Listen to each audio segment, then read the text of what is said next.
56절 말씀입니다. 하나님 아버지, 주님의 약속을 받고서도 그냥 망각해 버렸습니다. 때로는 오랜 동안의 신앙생활이 단지 습관이 되어 버렸습니다.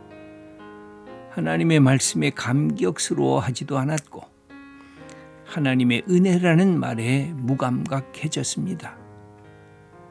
우리를 말씀으로 새롭게 하시고 설렘으로 믿음의 기쁨을 다시 누리게 하옵소서.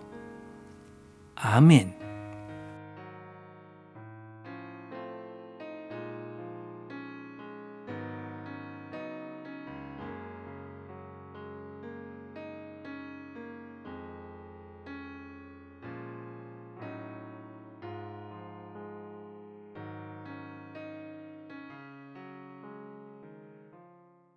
여기 보면 여호와의 사자가 계속해서 7절, 9절, 10절, 11절 여기 보면 여호와의 사자가 계속해서 나오면서 그에게 말씀하는 것으로 그렇게 기록이 되어 있습니다.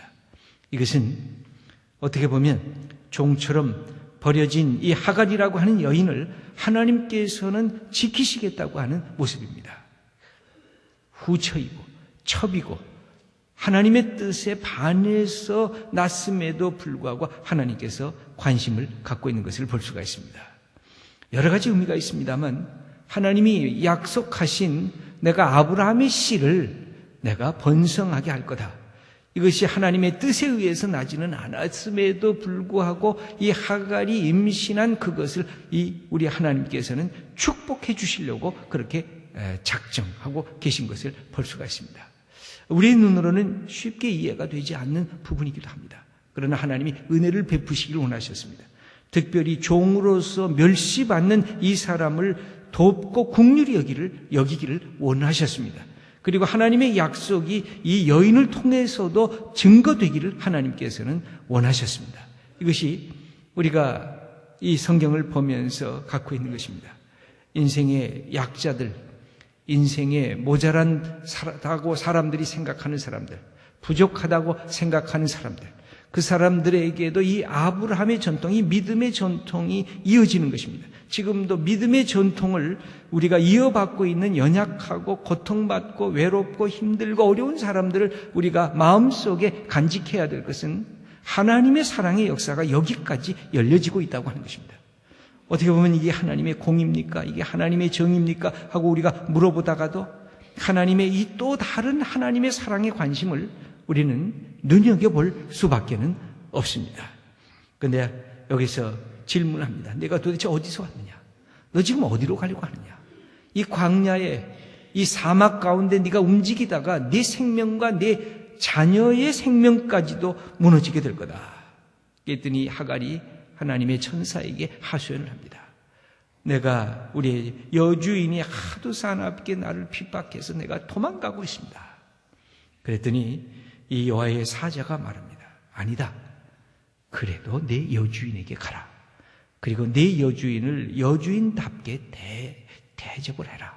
그리고 그 속에서 사는 것이 내가 너를 축복하는 길이고 내가 아브라함의 자녀의 이 전통을 받는 것이 내가 너를 계속해서 은혜를 내릴 수 있는 길이니까 다른 데로 가지 마라. 그러면 하나님의 약속, 하나님의 은총의 자리에서부터 벗어나게 된다. 내가 힘들지만 내가 내 주인 사라에게로 돌아가서 그에게 순종하고 복종하는 마음을 가져라. 그렇게 말합니다. 그러면서 하나님께서 이 사라에게 주었던 약속을 이 하갈에게도 똑같이 허락해 주십니다. 10절 말씀을 읽어보도록 하겠습니다.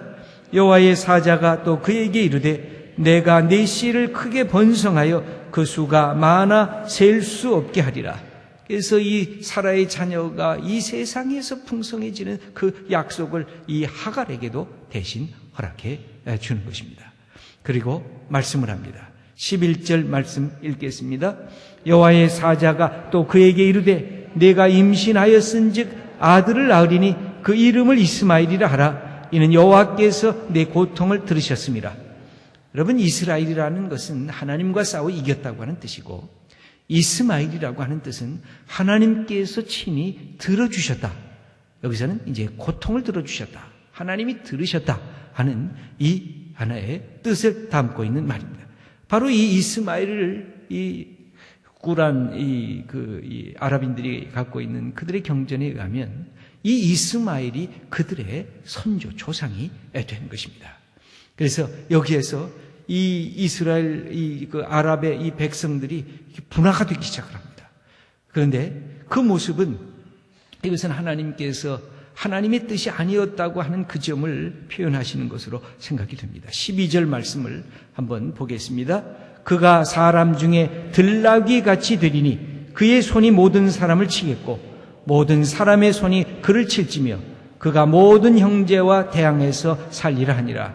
아주 불행한 갈등의 원인이 된다고 하는 그 사실을 들나귀처럼 이 절제가 잘 안 되고 이것 때문에 다른 사람을 치고 다른 사람 때문에 자기도 침을 받고 그래서 형제들 간의 고통 속에서 대항하면서 살게 되긴 하겠지만 그러나 이 자녀도 내가 아브라함의 씨로서 축복해 주겠다. 그렇게 하나님께서 약속을 해 주는 것입니다.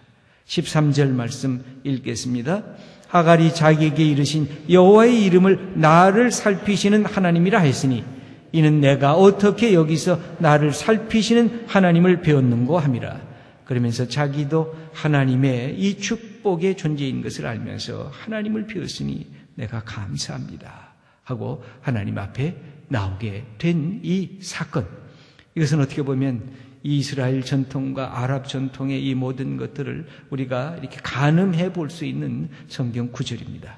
그런데 그때가 바로 이스마엘을 낳았을 때가 16절에 보면 86세, 그러니까 11년이 지나서였습니다. 그리고 다시 이 하갈은 사라에게 돌아갔습니다. 그리고 함께 살아가는 이 그런 가족 공동체로 다시 세움을 받게 됩니다. 여기에 아브라함은 하나님의 뜻에 불순종했지만 하나님이 이 아브라함의 씨였기 때문에 축복을 해 주십니다. 하갈은 이것을 갖고 감사를 합니다. 하나님의 이 은혜의 역사가 우리에게 때로는 참 놀라울 때가 있습니다. 우리가 실수하고 우리가 부족한 것임에도 불구하고 하나님이 어느 순간에 그것을 축복의 역사로 받고 계십니다. 그런데 우리가 갖고 있는 우리의 삶을 우리는 다시 되돌아보면서 정말로 하나님이 기뻐하시는 것이 뭘까? 그것을 향해서 다시 한번 우리의 모습을 되돌아보고 주님의 말씀에 순종하는, 약속을 가슴에 품는 그런 하나님의 사람들로 세움받기를 원합니다.